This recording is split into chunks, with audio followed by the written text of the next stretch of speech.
Louça acumulada, sinônimo agora de gravar vídeo falando sobre o liberalismo. E aí, quero começar dando uma mensagem para você. Se você acha legal, se você tem vontade, curiosidade, se você quer arriscar, criar um canal, postar vídeo no YouTube, posta, posta, querido. Tenta, faz. Porque assim, eu tô fazendo isso mais como hobby. Não sei se alguém vai assistir. E eu tô achando super legal porque eu não quero ser uma pessoa que propaga fake news e não quero ser uma pessoa que fala besteira, fala muita besteira. Então gravar vídeo, cumprir esse hobby, esse mais um hobby da minha vida, tá me dando gás pra estudar. E já que eu tô estudando sobre liberalismo, e é porque eu tô com essa ideia de sempre gravar vídeo sobre liberalismo quando eu lavar a louça, um dia eu explico sobre isso, eu comecei a estudar e estou me sentindo agora um pouco seguro para falar sobre John Locke. John Locke, pai do liberalismo, acho que falei certo. Aquele que começou tudo, aquele que era liberal antes de ser modinha, né? E ele foi um filósofo que foi inspiração para o movimento revolucionário. Então ele é um pré-revolucionário, né? Ele cria ideias para inspirar um grupo a fazer uma revolta. E no caso, o John Locke, ele foi um inspirador, dentre outras revoluções, da Revolução Burguesa, que era quando os burgueses, que eram os trabalhadores que viviam nos burgos, eles queriam mais liberdade para poder negociar e fazer transações e poder lucrar mais. Né? Não queriam estar aí tendo que obedecer um regime absolutista.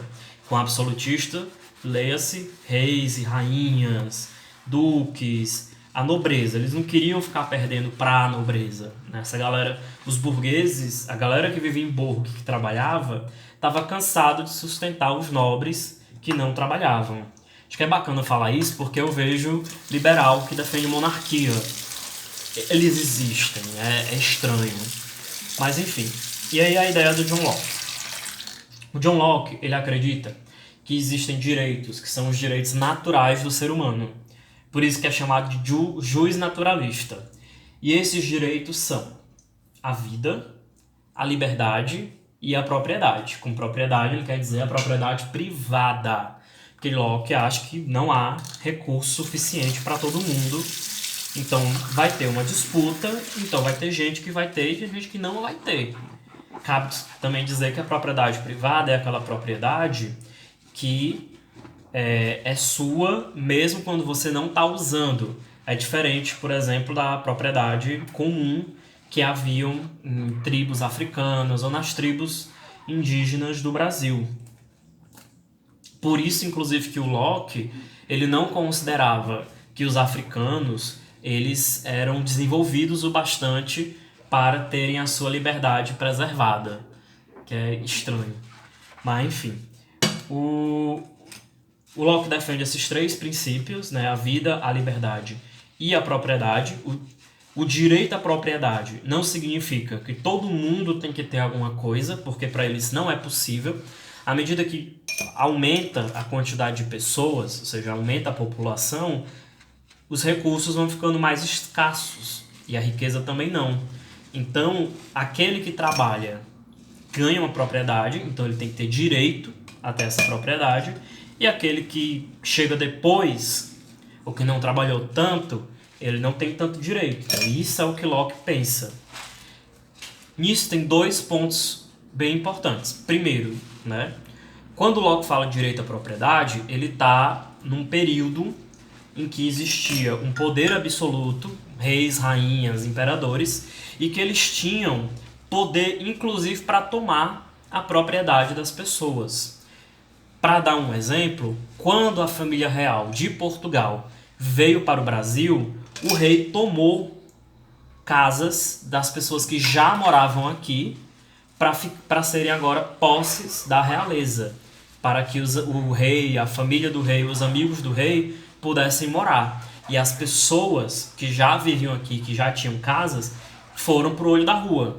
Né? E tem um filme muito bom, se não me engano é a Carlota Joaquina, a Rainha do Brasil, que tem uma cena bem interessante, mas eu posso estar confundindo, que eu vi esse filme faz mais de 10 anos. Então, o direito à propriedade para o Locke é o direito à proteção da propriedade, porque o Estado, na época em que ele viveu, ele ameaçava a propriedade. Hoje já não é bem assim, a menos, obviamente, se você for um morador de uma comunidade pobre. Aí o Estado ele passa mesmo por cima da sua casa. Outro ponto também é que, para o Locke, o direito à propriedade ele é fruto do trabalho. Afinal, a burguesia, os trabalhadores que moravam nos burgos eram os trabalhadores, né? Eles trabalhavam só. Então, ele era contra pessoas que não trabalhavam e tinham propriedade. E ele era contra a herança. Ele era contra essa coisa de que você não trabalha, mas você tem muito. Ou então você não trabalha, mas ganha coisas.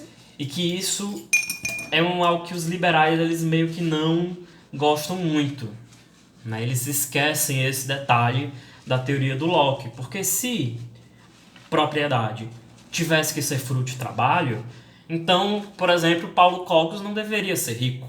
Paulo Cogos nunca trabalhou, mas ele tem pai e mãe rico. Ou então, os super latifundiários que têm muitas terras improdutivas que não cultivam nada. As pessoas não deveriam ter direito à terra, porque a terra está improdutiva, o latifundiário não está trabalhando. Agora, outro ponto sobre a teoria do Locke, só para finalizar, gente, que vídeo longo, pro meu padrão, né? Outro ponto sobre a teoria do Locke, que eu acho que é bacana vocês ficarem cientes, é que o Locke ele considera que o papel do Estado é proteger os direitos naturais do cidadão, a vida, a liberdade e a propriedade privada, e que existe uma distinção entre poder legislativo e poder executivo. E o poder legislativo, para o Locke, aquele que elabora as leis, é mais importante do que o executivo. O executivo ele só tem o papel de dar fiel cumprimento à lei, de proteger efetivamente a liberdade. E é o executivo que vai pensar e elaborar as leis para proteger os direitos naturais das pessoas. Por causa disso, Locke ele também é contra uma autoridade suprema, ou uma autoridade que esteja acima, que ela não seja fiscalizada, que não seja responsabilizada. Que é uma diferença que ele tem de um outro filósofo que vem antes dele, que se chama Tom Hobbes, que ele defende e tal, que tem que ter um líder, que esse líder ele tem que ter um poder supremo, e o Locke não, ele acha que o líder, o presidente do executivo, o chefe do executivo, ele tem que ter poder limitado, ele tem que ser fiscalizado e ele pode sim ser desposto, né? Ele pode sim ser tirado se ele não estiver fazendo uma boa administração ou se ele estiver ameaçando os direitos das pessoas. O Locke, inclusive, ele era a favor da execução de reis, rainhas ou outros governantes. E as ideias do Locke justificaram o assassinato, a execução do rei Carlos I. Então, galera que defende aí que o Bolsonaro, que é liberal e defende que o Bolsonaro está acima do Congresso, ou que o Bolsonaro está acima da Constituição, rapaz, o Locke, o pai da teoria de vocês, não concorda com isso não, viu? Muito pelo contrário. O Bolsonaro ele tem que ter poder apenas para garantir a liberdade, a propriedade e a vida. Implantar a ditadura, se manter no poder, pode não. Então esse é o meu vídeo sobre as ideias do John Locke. Foi o que eu consegui aprender depois de algumas leituras e alguns vídeos no YouTube. E eu sugiro vocês que estudem. Estudem e estudem, porque o estudo abre os horizontes, o estudo faz a gente ficar mais inteligente, mais esperto, e o estudo permite entender melhor a realidade. Valeu!